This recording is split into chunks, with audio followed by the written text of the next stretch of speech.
Amen. Good morning. Before we get into the sermon this morning, which will be from Habakkuk chapter 1, every Thursday we are going to start posting on our church's Facebook page something that I'm calling Read the Text. And the idea is to spend about 8 to 10 minutes a week walking through the text for the upcoming Sunday, just making observations, looking to see what is there, moving slowly through it, trying to understand how the argument progresses, how the thought progresses. Some of you watched the one that we did this past week, and my hope is that you'll find it to be helpful in preparing you to listen to the sermon. And if you didn't catch it, then I would encourage you to check that out when we post it next Thursday. So Habakkuk chapter 1 is where we are this morning. We will pick up in verse 12. And I want to start by painting a scene for you. Imagine that you are an attorney arguing a case before a judge, and you finish with your argument, so all the evidence has been brought out, all of the questions have been answered. All of the arguments have been made, and there's nothing left for you to do except to take your seat and wait. Wait for that judge to speak and to announce the verdict. And that's where we find Habakkuk this morning. He's made his case. If you were here with us last week, that's what we saw. He made his case. And he says, "Lord, you are holy." And he's going to say in our text this morning, "And yet you have ordained Babylon. You have set up this group of people, but they are more wicked than your people. And so how can this possibly be a just and righteous act? How can this possibly be an act of a completely holy God? How in the world could you use them?" He said everything he wants to say. He's gotten it all out of his system, and now there's nothing left for him except to wait. If you weren't here last week, or if you were and you haven't given it much thought over the last several days, let me just recap where we are in the book. Habakkuk was a prophet in the southern kingdom of Judah. And when he was a boy, it is very likely that he grew up during the time of a king named Josiah, who led the nation through a time of reform and revival and renewal. Now, when he writes this book, he's an older man, and Josiah is no longer the king. It's probably Josiah's son who is now ruling, and the time of revival and reform and good times is over. And now Habakkuk sees a country that is falling apart, a country that is descending into greater and greater depths of wickedness. And so Habakkuk looks at what's going on, and he simply cries out to the Lord this question: when are you going to do something about it? When are you going to intervene? How long are you going to let this continue? When does this stop? And if you've ever looked around at our culture, at our society, if you've ever turned on the news and you've seen all the corruption and you've seen all the mess, and if you've ever thrown up your hands and asked the question, when is someone going to fix this? Then you know where Habakkuk is.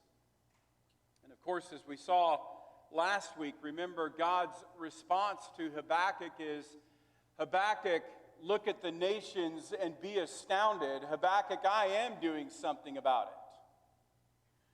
And Habakkuk, what I'm doing about it is I'm raising up, and depending on your translation, mine uses the word the Chaldeans. They're the Babylonians. God says, I'm raising up the Chaldeans. And that's how I'm going to deal with the country of Judah. And they're going to invade, and they're going to carry you off, and they're going to carry off your brothers and your sisters, and they're going to carry them all off into slavery. Now, imagine tomorrow you go meet with your HR at your office. And you go and you meet with them, and you've got a problem, and their solution to the problem is to burn your entire office building to the ground. That's their solution. And so you're standing there in the middle of all the ashes, and you're choking on the smoke, and you're thinking to yourself, the solution is much worse than the problem. That's what Habakkuk is feeling. Those are the thoughts going through Habakkuk's mind. This is what Habakkuk is dealing with. He had asked for a cure to the corruption, and the cure is an invading army that's going to wipe them off the map. That is where we pick up the story. And we'll see Habakkuk's response. Beginning in verse 12, Habakkuk now speaks back to the Lord, and he says, "Are you not from everlasting, O Lord, my God, my Holy One? We shall not die. O Lord, you have ordained them as a judgment, and you, O rock, have established them for reproof." Habakkuk is well aware of the situation. He's not trying to defend his country. He knows they have strayed from where they were supposed to be. He knows about the idol worship. He knows about the corruption. He knows about all of it. That's not his problem. He's aware of all of that.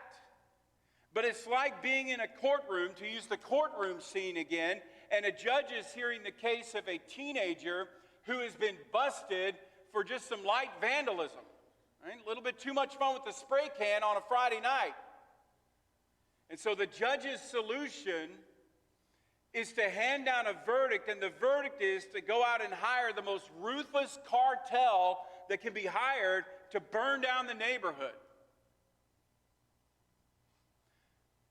From Habakkuk's perspective, and this is his problem, from Habakkuk's perspective, this doesn't look like justice. This looks like an overreaction. And so, this is Habakkuk's complaint. There's no question that Judah is guilty, but Habakkuk cannot understand how this judgment fits with God's holiness and goodness, because after all, verse 13, "You who are of purer eyes than to see evil and cannot look at wrong." The point of that is not that God is unaware of evil. That's not the point. The point is that when it comes to the holiness of God, you are talking about a God who is so holy and so pure that he cannot be in close relationship with anything that is less than him. And so God, Habakkuk says, if you are this holy and if you are this righteous, then how can you use those people? To this point, Habakkuk's response has certainly been respectful. In fact, it's been worshipful. "Are you not from everlasting?" he said to God. He refers to God as my Holy One and O rock. But in the second part of verse 13, Habakkuk's going to change his tone. He's been pretty polite. He's been pretty respectful. He's used all the right language, but this is where the veneer cracks. And this is where the gloves come off. Look at what he says next. "Why do you idly look at traitors and remain silent when the wicked swallows up the man more righteous than he?" That's not a compliment. Look, Habakkuk says, I know we're a mess. I know we've got our problems. I know that we've got our issues. I'm not disputing that, but we're not as bad as those people. We're not as bad as they are. I mean, God, if you do this, And here's really Habakkuk's problem. Habakkuk's problem is that he can't understand how God could call himself holy and do what he's about to do. That's his problem. Verse 14. You make mankind like the fish of the sea, like crawling things that have no ruler. It's another accusation. Habakkuk is saying, you have made us like this. If you use them, aren't you responsible for what they do? Now think about the implications of the question. If you're going to use them, and there's going to be bloodshed, and there's going to be death, and there's going to be tragedy, and there's going to be destruction, and God, if you are using them to do that, then aren't you responsible for it?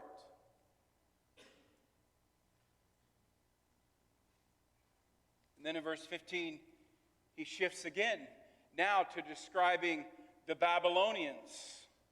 He says he brings all of them up with a hook. He drags them out with his net. He gathers them in his dragnet, so he rejoices and is glad. Notice that Habakkuk uses the pronoun he, probably a reference to the Babylonian king Nebuchadnezzar. You can read about in the book of Daniel. By referring to the king, he refers to the entire nation. Look again at what he says. They capture people like fish in a net. There's a ruthlessness to these people. They're ruthless. They possess this, and it causes them to dehumanize their opponents, to dehumanize the people that they attack. And of course, to the Babylonians, Habakkuk is saying, you are not a person. You are a fish. You are a catch. Their captives aren't people with families and histories. They treat them like commodities, like fish that flop around in a net. Verse 16, therefore he sacrifices to his net and makes offerings to his dragnet, for by them he lives in luxury and his food is rich. Habakkuk still talking to God, and his point is they don't honor you, they don't glorify you, they don't worship you for their military victories. No. What they do is they arrogantly glorify themselves. They worship their own victories. Look at the verse again. They worship their own weapons. He sacrifices to his net, makes offerings to his dragnet. They worship their own military might, their own strategic genius, their own technology and power. All of these things are their gods. Not you. God, big G, God, Yahweh. Verse 17. Is he then to keep on emptying his net and mercilessly killing nations forever? In other words, again, Habakkuk speaking to God, and he's saying, are you going to let them continue doing this? Are you never going to put a stop to this? They just continue to be able to go and do whatever they want to whomever they want, and you're not going to do anything about it. In fact, not only are you not doing anything about it, you're actually using them against your own people.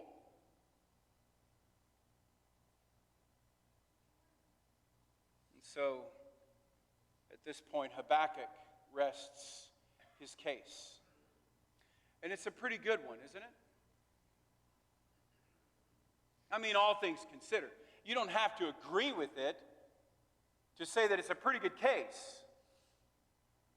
But the time for arguing is over.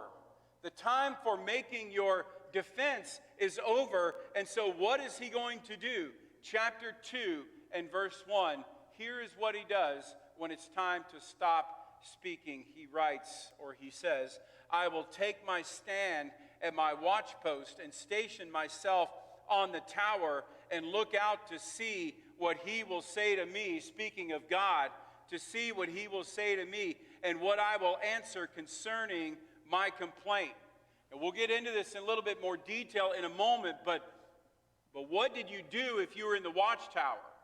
What was the purpose of the watchtower? What was the point of sitting in the watchtower? The watchmen who sat in the watchtower, their job was to look for signs of danger.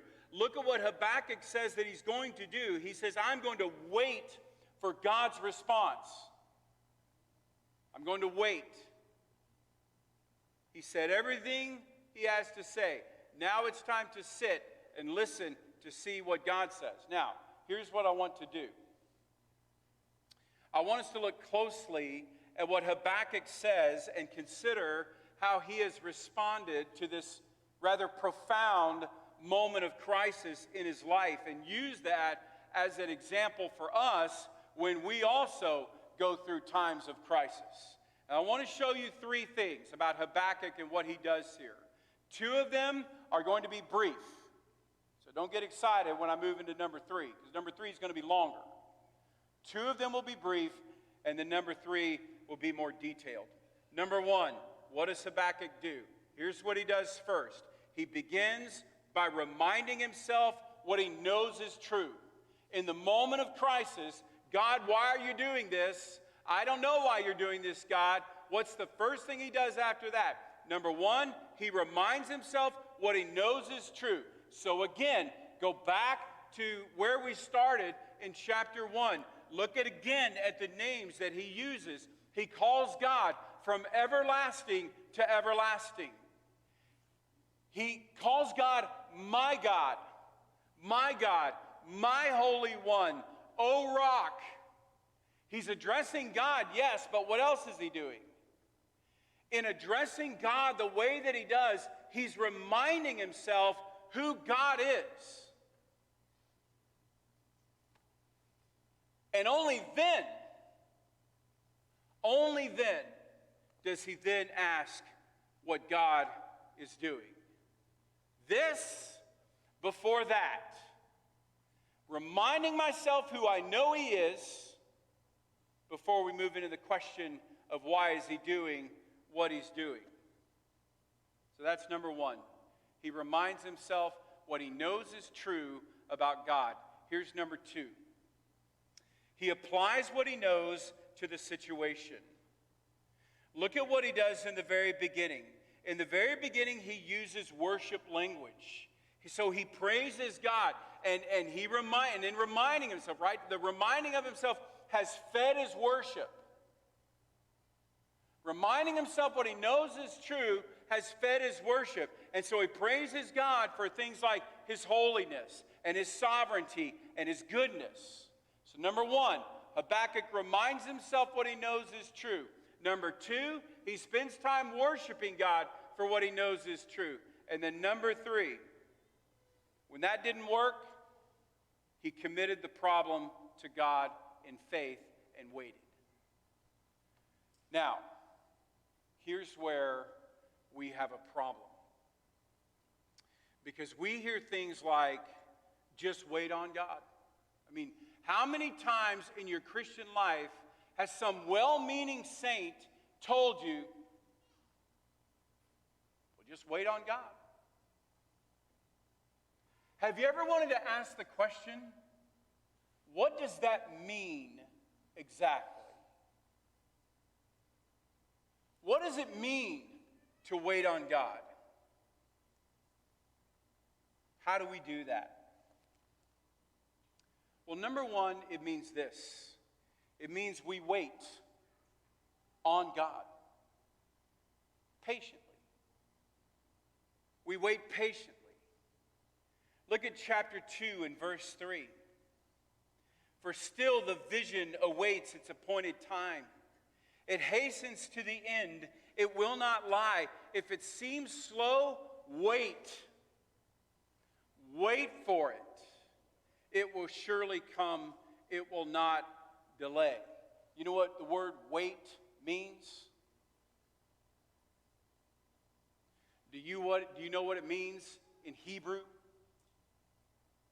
It means wait. Do you know what it means when they translated the Hebrew into Greek? And you know what the Greek word was that they used to translate this word? And you know what that Greek word meant? That Greek word meant wait. That's what it means. Wait patiently.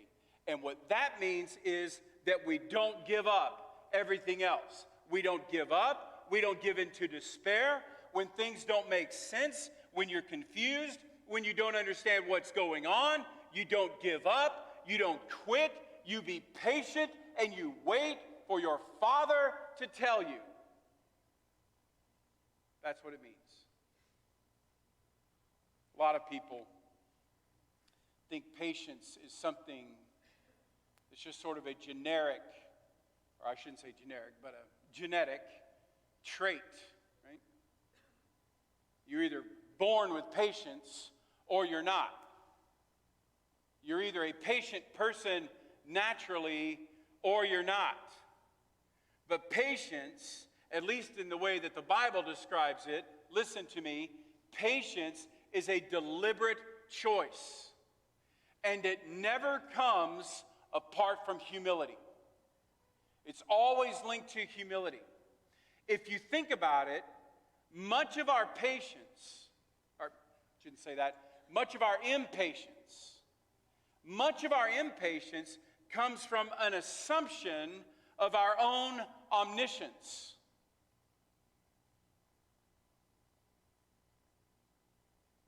Much of our impatience comes from an assumption of our own omniscience. Pastor Chris, what do you mean? Here's what I mean. We act like movie directors throwing a tantrum, except that we've never actually read the script. What we do is we write our own script. We come up with our own plan for the way our life should go. We have our own ideas about who our children should be. We have our own thoughts.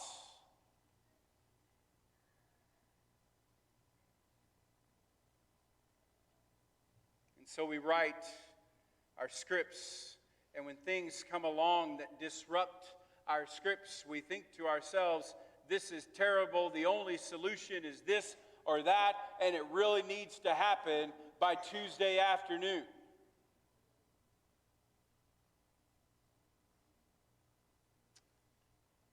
But we're not omniscient, are we? You and I can't even see the ripple effects of a single event played out over a decade. Much less think about how everything is supposed to work together. And so lay that assumption of omniscience down is an act of profound vulnerability, because what you have to say is this: God, I don't know how this should work out. I might know how I want it to work out, but I don't see the things that you see. And I don't see the ripple effects. And I don't see how everything fits together the way that you see how everything fits together. See, if your response is just to say, well, this is a terrible thing, and it's terrible because it shouldn't happen, and this other thing should happen instead, let me just ask you a question. How do you know that that shouldn't happen? How do you know that that other thing is what should happen instead? How do you know?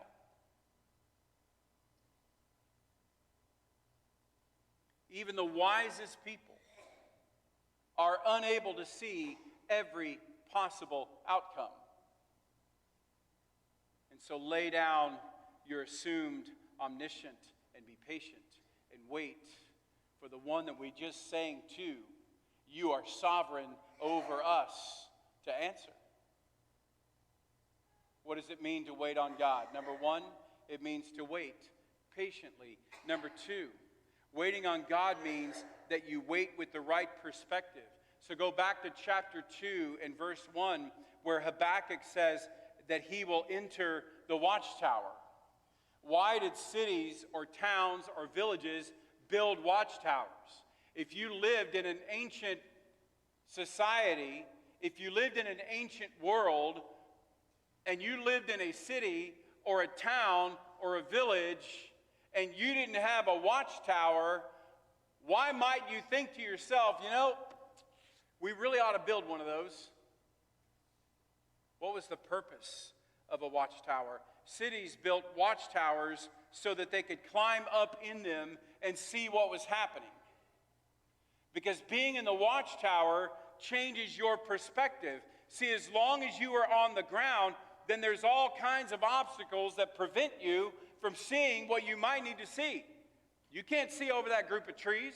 Not standing on the ground, you can't, right? And so this is why you build watchtowers, because on the ground, you can only see the walls or the buildings or that big rock over there or those trees.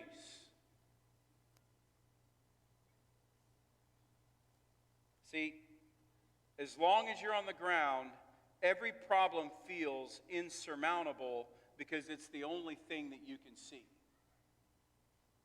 And so it feels insurmountable. But in the watchtower, what happens? What happens? Well, what happens is the perspective changes. Now you can see over that building. Now you can see over that trees and over that rock. And so if you were in the watchtower, you could see past the obstacles. If you climb the steps, then you can see further down the horizon. You can see what's coming from, depending on how tall your tower was, maybe from miles away. Because the perspective changed. And so spiritually speaking, to enter the watchtower means, in part, you put your problem in the bigger perspective of everything the Bible tells you. Because as long as you only see that problem, it's always going to be insurmountable. You have to see the bigger picture. And so let me give you an example of this. There's a lot of examples of this in the Bible, but this is the one that came to mind. In Romans 8, Paul writes these words. This is verse 18. He says, "For I reckon," that's how we know Paul was a Texan, because he said, "I reckon." What does the word reckon mean? What does it mean? Here's what it means. It means I add it up. I calculate. I think it out.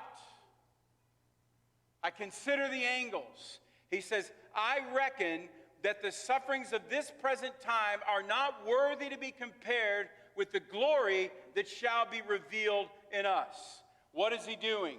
Here's what he's doing. He's meditating on everything that God has done. And he's meditating on the glory that is coming until it penetrates him. And he looks at his suffering, and now he can handle it. For those of you that have accounting backgrounds, he's balancing the ledger. He's thinking it through. He's calculating, weighing the weight of future glory against his future pain, against his present pain, until what? Until the math finally gives him the ability to endure it. That's what he's saying. Now, waiting on God isn't passive. It's not passive. Any of you ever hurt your knee, hurt your knee bad? I don't mean just tweaked it out there playing flag football when you should have let the younger ones do that sort of thing. But if you've ever hurt your knee and needed surgery, after the surgery, what do you have to do? You have to go to rehab. Now, is rehab fun? It's not fun. The exercises are brutal. And if you focus on the pain of each rep, you will quit. The way to push through is to fix your mind on what is coming. In this case, being able to walk without a cane, or being able to play with the kids in the backyard. See, you have to run the math. In order to get here, I've got to do this. You've got to run the math. This pain compared to that freedom. And the math tells me to keep going. That is what spiritual reckoning is like. You force your mind again and again to weigh it out. The temporary pain, the momentary pain, Paul calls it, against the eternal weight of glory. My pain now versus the eternal weight of glory. And you weigh it over and over and over and over until the strength comes. We think of waiting as something we do at the doctor's office. Maybe we flip through an old magazine or scroll on the phone until our name is called. But that's not what this text means by waiting. Waiting on God is not passive. It means that I am thinking. I am intentionally thinking it out, and I'm thinking it through. I'm intentionally thinking it out until my sufferings are something that I can handle. Waiting is doing the math. That's what it's doing. And then number 3, waiting on God means that I wait patiently, right? I think it out. And then number 3, it means this. It means that I wait obediently. I wait obediently. Because what happens when the suffering is so intense that the math just doesn't work? Like step 2 just won't work for you. See, that's when you enter the watchtower. That's when Habakkuk did. That's when he climbed the steps. That's when he opened the door and walked in. Habakkuk 2, verse 1, look at it again. I will take my stand. You see it? Chapter 2, verse 1. I will take my stand. See, if you're a sentry, S-E-N-T-R-Y, if you are a sentry on duty, do your feelings matter? They don't. Your feelings don't matter. And so if you wake up one morning and you just don't feel good, or you don't feel happy, or if you feel sleepy, or if you're bored, can you leave your post in order to go get some coffee? No. Your feelings are irrelevant. You stand at your post and you do your job. That's what you do. If it's freezing rain, is it okay to abandon your post to go get some hot cocoa because you're not feeling inspired? No. What do you do if it's freezing rain? You stand at your post. You stand there and you do your job. And so what that means is really, really simple. I don't know what you're going through. I don't know what you're dealing with. You may feel incredibly weary this morning. You may think that God is absent. You may not be getting anything out of your Christian walk right now. You may feel confused. You might be disappointed. But listen, you don't leave your post. You do your duty. That's what you do. That's your call. You lay aside any feelings of self-pity, any feelings of weariness, and you do what you're supposed to do. That's what it means. Number 4, waiting on God means your wait is God-centric. What do I mean? Well, there's a lot of similarities between Habakkuk and Job. Remember the book of Job?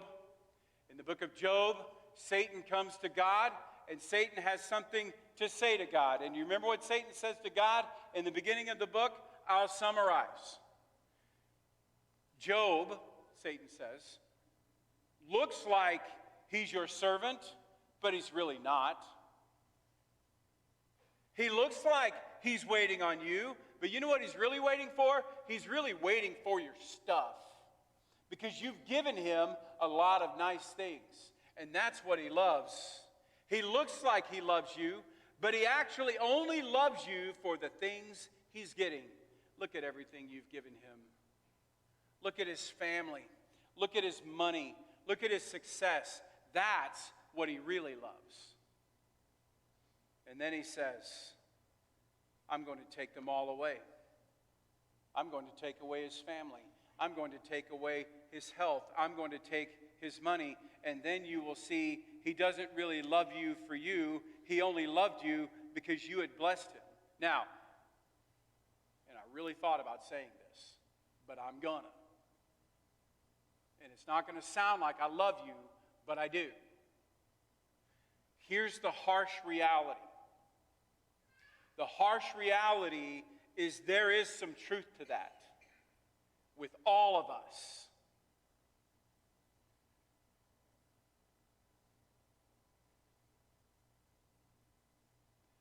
There is some truth to that.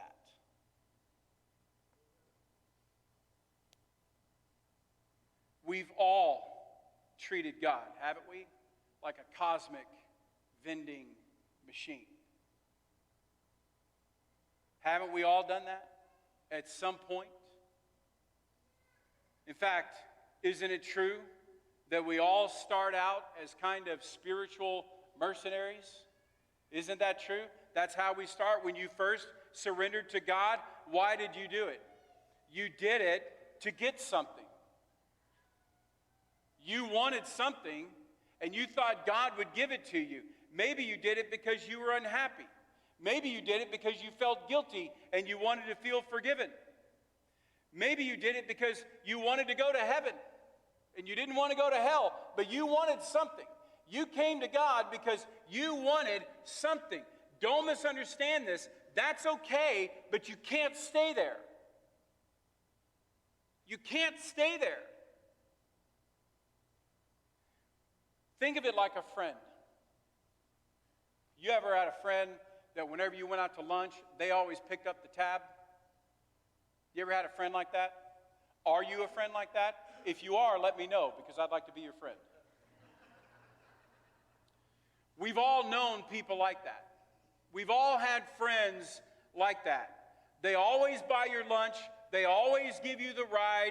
And as long as they're useful, they're your best friend. But the day they lose the car and the day they go broke, you stop returning their calls and their texts. Now, all of a sudden, we weren't really that close anyway. We were more of acquaintances.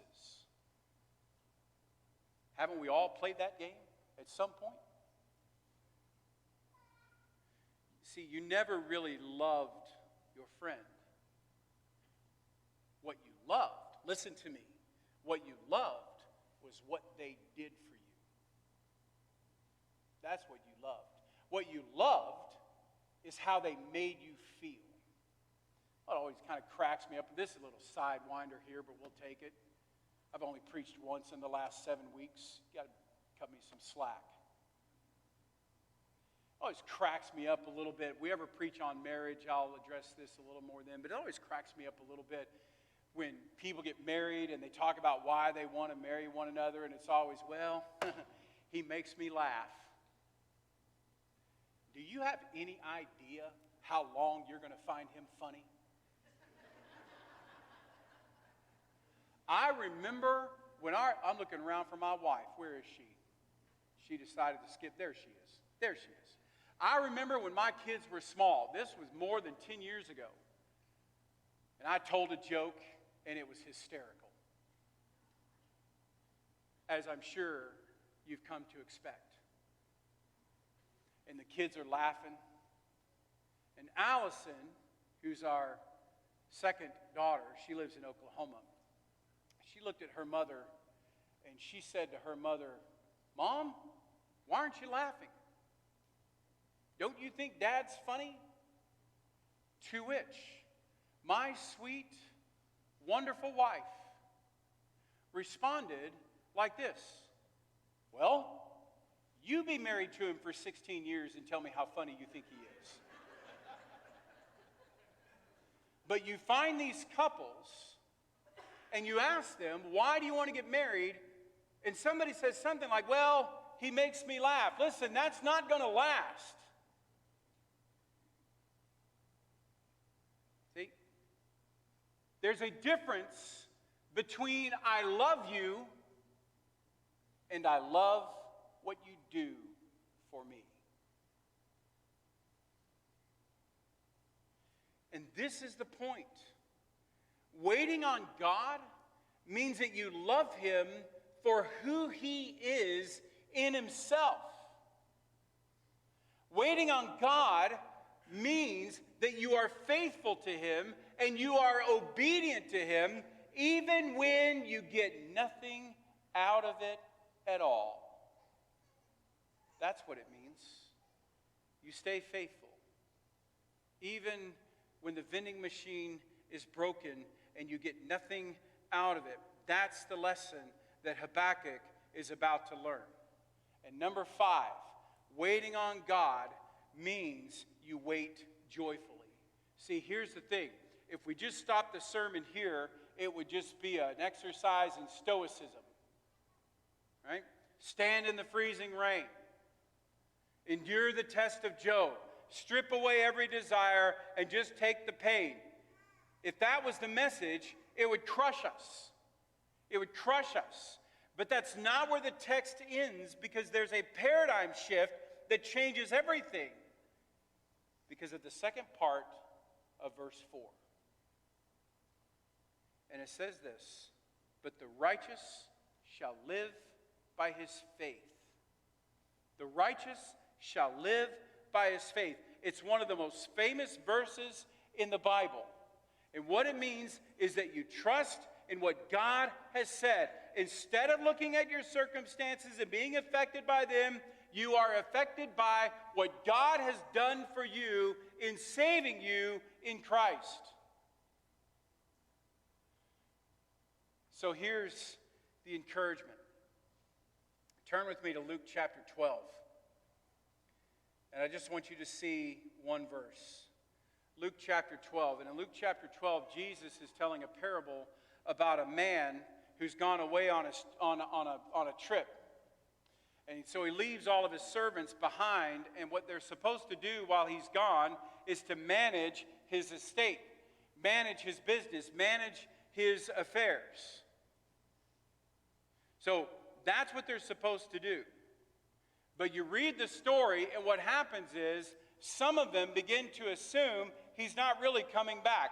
Maybe he forgot the way home. Maybe he met somebody there in the faraway land. Maybe he's not ever coming back. And so that's what they assume. And so what do? They slack off. They abandon their power. Or they abuse their power. They abandon their posts. But others are faithful.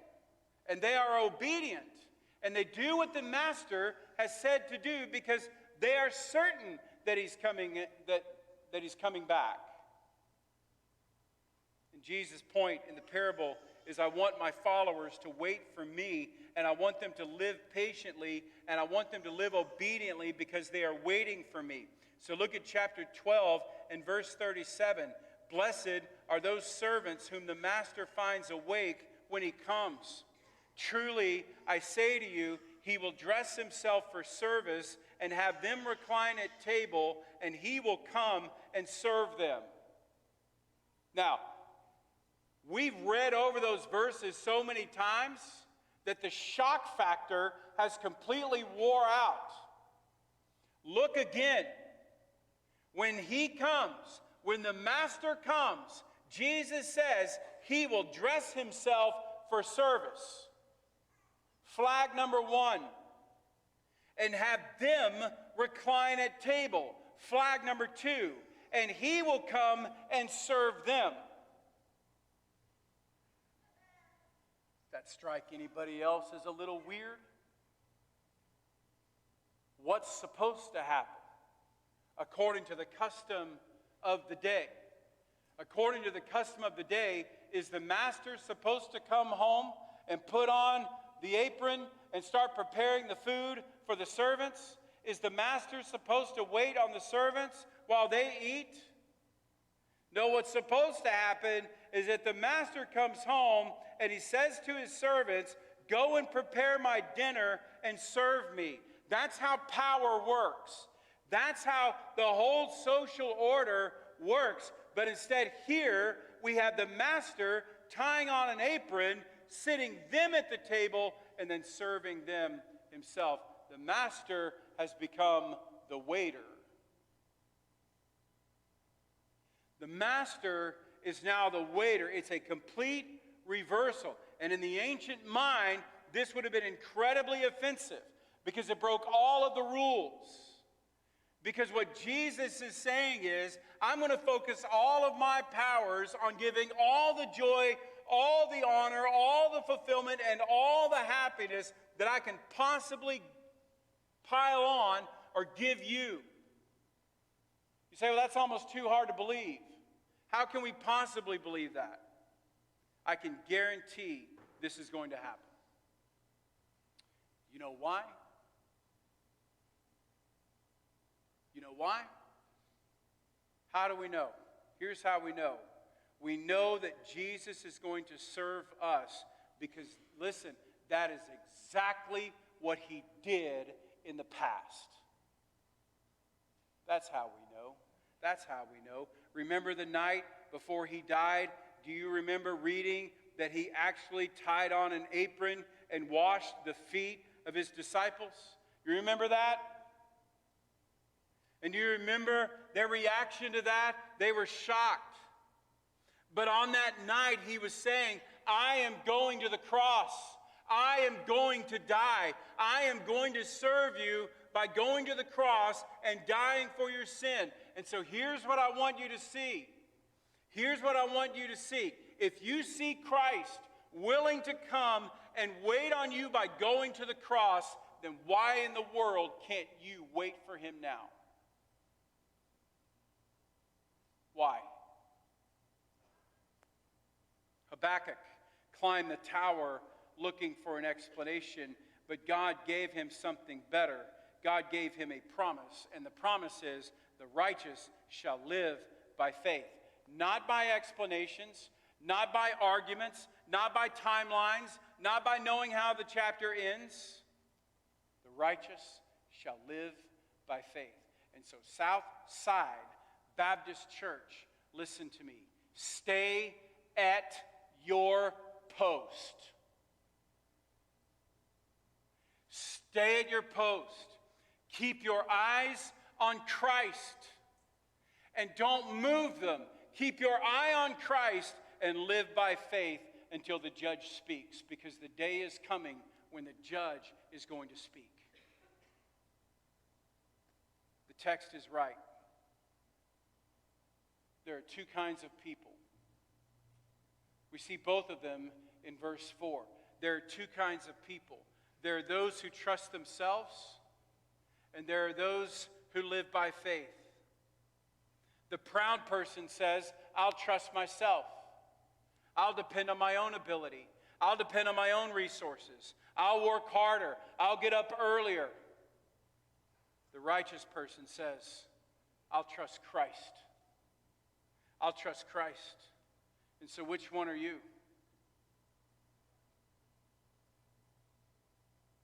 Which one are you? See, maybe you've never trusted Christ. Let me just say this. This is not about whether or not you go to church. This is not about whether or not you're a Baptist. This is not about any of that. This is about, has there been a point in your life where you turned from your sin and you trusted Christ to save you? That's what this is about. Now, I'm going to tell you something. There are a lot of people sitting in a lot of pews, in a lot of buildings, in a lot of rooms like this one, this very moment, who are going to hell. Because the question is not, where are they on a Sunday morning? That's not the question. And it's never been the question. And it's never going to be the question. The question is, are you trusting in Christ? Period. That's the question. So maybe you never have. Maybe you've spent your entire life trying to control the outcome, trying to write the script, trying to manage your future, trying to save yourself. Maybe this morning you hear the voice of God calling you. Maybe this morning you feel the tug of the Spirit tugging at your heart. And I invite you to lay all of that down. And this morning, right now, today, come to Christ. Come. Or maybe you are a Christian.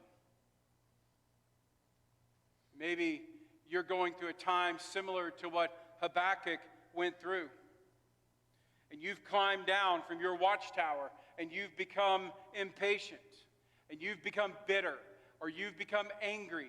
Or you've stopped being obedient. You've concluded that because God hasn't worked according to your schedule, He must not be working at all. You've concluded because I can't see what He's doing, He must not be doing anything. You've concluded that just because I can't hear what He's doing must mean that He's not doing anything. That's the conclusion that you've come to. And my invitation for you is simple. Go back to your post. Go back to your post and lift your eyes to Christ and trust the God whose character has never changed. Trust the God who, even when His ways are beyond your understanding, trust the God who has said, I love you forever. Forever. In a moment, we're going to stand and sing. If you need Christ,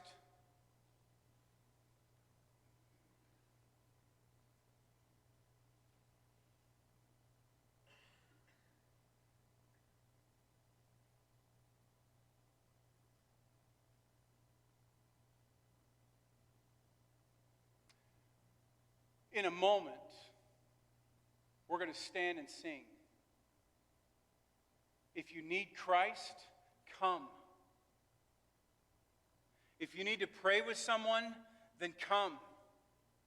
If you simply need to kneel before the Lord and say, Father, I don't understand, but I trust you, the altar is open. Come. Father, we confess that we are so much like Habakkuk. We know who you are, yet there are moments when we don't understand what it is that you are doing.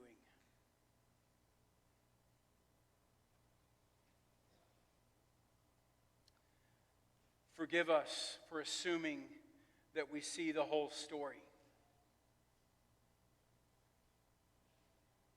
Forgive us for demanding answers when you have called us to trust.